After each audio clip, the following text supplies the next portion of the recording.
Today is outside look like this.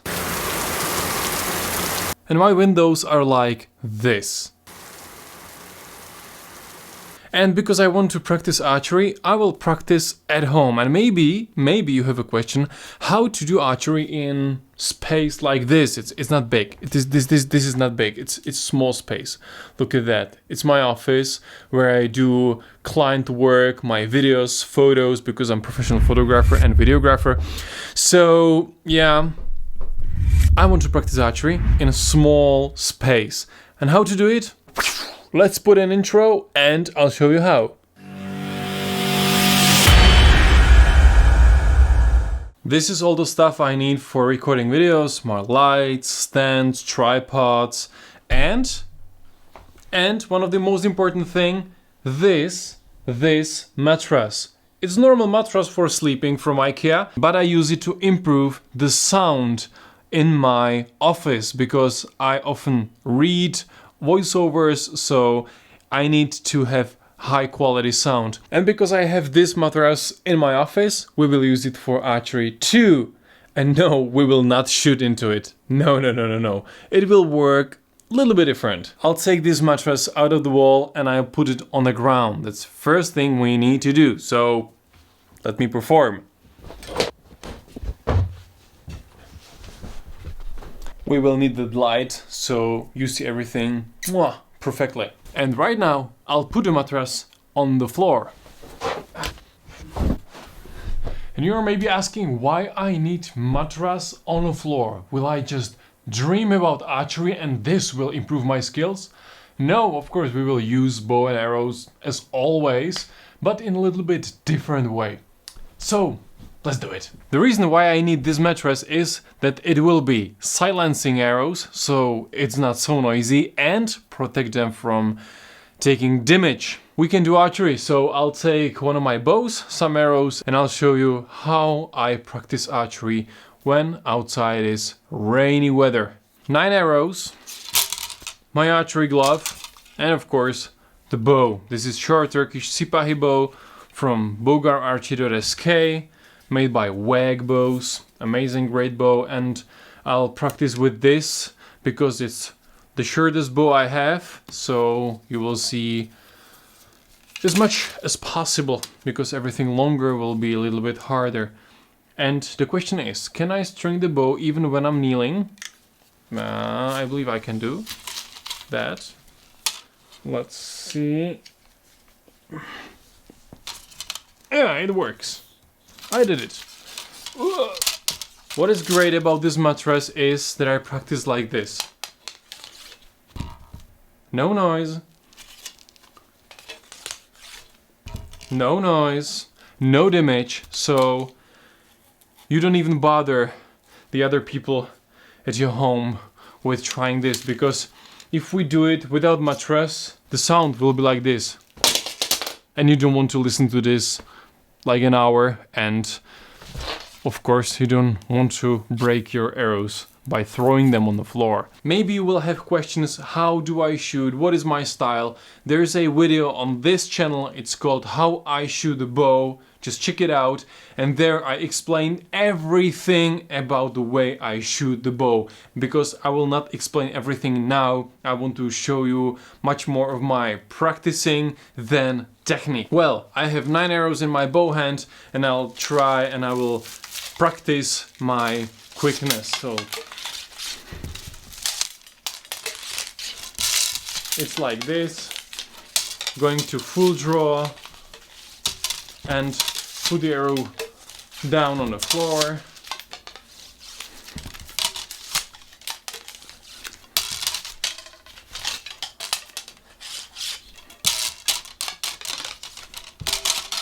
Done. This I can repeat like 5 to 10 times. You see that I'm not warmed up properly. I made some mistakes, bad knocking or something. So I'm just warming up. This is to start something, to activate my body, muscles, my bow hand, my arrow hand. Of course you can use something else than mattress. You can use carpet, blankets, whatever comes to your mind that will silence the falling of arrows and protect them from damage. There is no limit to your fantasy, just be creative. And of course you don't need to kneel as I do, but if I will stand, you know, this room will be too small to show you what am I doing. So I'm kneeling just to show you what I do and you see as much as possible. Another thing I want to do is to practice shooting 2 arrows from my arrow hand. It looks like this. I take arrows like that.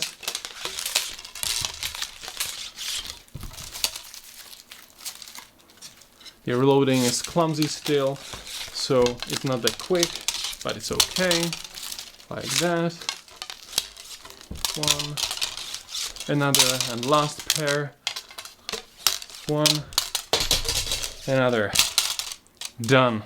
I'm still clumsy with this 2 arrow technique. With loading, shooting is fine, it's within 1 second 2 arrows, that's great, but the loading is still very clumsy. I need to practice that, so the situation is perfect for this. And where I would use this technique, for example, if I know that while I run in the forest or somewhere, I placed 2 targets close to each other, or there's short distance between them, so I need to shoot very quickly 1 arrow and the second arrow, so I save time. Loading is not that fast, but if I'm ready, if I have time to put these 2 arrows between my fingers, I can shoot very quickly. Another thing I want to focus is maybe less cardio, maybe less physically demanding, and it's focusing on technique of shooting. So I can take 1 arrow after another and, you know, be aware of my elbow up, hold the bow properly, and like this. So I have time, no rush, no hurry. Go in quality, elbow up and squeezing my back so it helps me to shoot like this.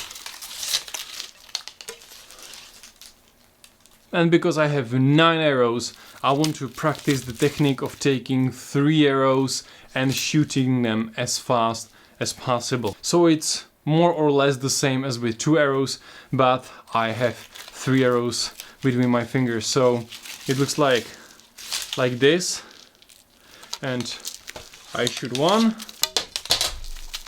then I have to struggle with my fingers to knock properly, you know, making mistakes. I'm learning this. This is pretty damn hard. So 1 shot. No, making mistakes, and it's natural, because when you learn something, when you're learning something, you're making mistakes and it doesn't work that good. So maybe I can do slower, like this. 1 arrow, fall it down, another arrow down, and the last arrow down. Okay, I'll do it a little bit slower and it will work. And it works the same everywhere. If you are not able to do something in quick, fast, just slow down and do it slowly like this. 1 arrow, boom. Second arrow, boom. Last arrow, boom. Nice, fine. Don't hurry and do it in quality, so muscles know what to do. 1 shot,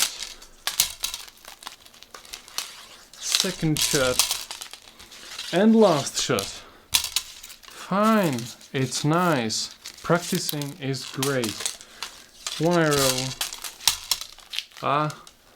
second arrow, and the last arrow. Yeah, I need to practice this. This is very hard to perform in high quality. And if I think that I'm running while I'm doing this, it's pretty hard, because holding 3 arrows in a hand like this is hard, because sometimes these 2 arrows tend to fall down and it's pretty hard to knock them. So you have to hold them like this in a quality so you can perform it good, nice, and pretty quickly. Amazing thing about what you just saw is that you can do it anytime you want. At night, in the morning, after lunch, when it's raining outside or when snowing or something, you can practice at home. And it still has a lots to give you, because you practicing the technique, the quality of your shooting. You can practice this work with your fingers if you want to shoot more arrows from your arrow hand. So you can practice. You don't need to shoot because you are saving time. Because shooting to a target, when you are practicing this technique of working with fingers, for example, it's not necessary because you are more focusing on this part than shooting. So if you are just let the arrows fall down, so you don't need to go to the target, pull the arrows, take them back, go back, again do it. So you don't need to walk that much, and you can be much faster and more efficient with practicing and training, for example, this exact technique. And of course you can create many other options, so you can practice at home even without need to shoot to a target. So this is just basics what I gave you right now, if you have no idea how to practice at home. And if you want to have more and practice more or something specific, and it's possible to do it without needing to shoot, let's do it at home like this, and you will love it because you can be in contact with your bow and arrows and, you know, still having that feel even if outside is bad weather. And sometimes doing this just for 5-10 minutes a day can be enough, so you're still feeling the connection and you are in it. You're not forgetting things. So just a few minutes can help. It's much better than nothing, I believe. And I hope I don't need to say this out loud, but never ever point with your arrow to a person. Of course, always point to the wall, because if you hit the wall, no one dies. There will be just a hole in it, and that's everything. So no aim to people or places where people can go. I hope you enjoyed this one and you will practice at home too. Until next video, just hit the subscribe button, hit the like button, share this video with your friends, and I'm looking forward to see you next time.